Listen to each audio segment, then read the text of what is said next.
अगर मैं आपसे पूछूं कि 4 साल का बच्चा क्या करता है तो आप कहोगे खेलता है, स्कूल जाता है, नॉर्मल लाइफ जीता है। लेकिन इस बच्चे की लाइफ बिल्कुल अलग थी। मैं बात कर रहा हूं इकबाल मसीह की, जो पाकिस्तान में पैदा हुए और सिर्फ 4 साल की उम्र में उन्होंने एक कारपेट फैक्ट्री में काम करना शुरू कर दिया। रीजन बिल्कुल सिंपल था। उनके परिवार ने थोड़े से पैसे उधार लिए थे। उस कर्ज को चुकाने के बदले इकबाल को काम करना पड़ा। यहाँ एक और बात है जो समझना जरूरी होगी। ये उनकी चॉइस नहीं थी बल्कि मजबूरी थी। फैक्ट्री में उसकी लाइफ काफी टफ थी। रोज 12 से 14 घंटे काम करना पड़ता था। बहुत कम खाना मिलता था और कोई स्कूल नहीं। बेसिकली उसका बचपन वहीं खत्म हो गया।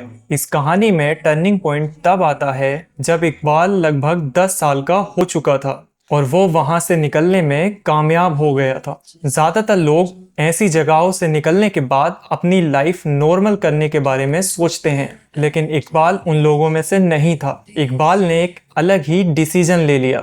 उसने डिसाइड किया कि वो दूसरे बच्चों के लिए लड़ेगा जो अभी भी वैसी ही सिचुएशन में फंसे हुए थे। जिसके बाद वो एक ऑर्गेनाइजेशन के साथ जुड़ता है जो ऐसे बच्चों के लिए लड़ाई लड़ती है। इसके बाद इकबाल लोगों को बताता है कि उसके साथ क्या क्या चीजें हुई। कहानी काफी ज्यादा शॉकिंग थी, जिसकी वजह से लोग और ज्यादा कनेक्ट होने लगे। धीरे धीरे उसकी बात इंटरनेशनल लेवल तक पहुंच गई थी। यहाँ एक और चीज नोटिस करने लायक थी। लोग उसकी एज नहीं देख रहे थे, लोग सिर्फ उसकी कहानी सुनते थे। उसने सिर्फ अपनी लाइफ नहीं बदली बल्कि हजारों बच्चों को भी फ्री कराने में मदद की। लेकिन इस स्टोरी का ये हैप्पी एंडिंग नहीं था। साल 1995 में सिर्फ 12 साल की एज में इकबाल मसीह को गोली मार दी जाती है।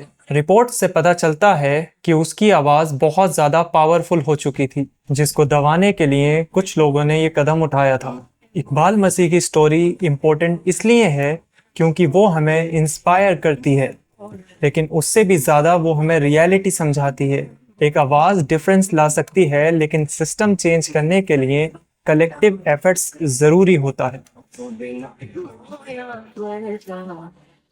Voy a morir, voy a morir.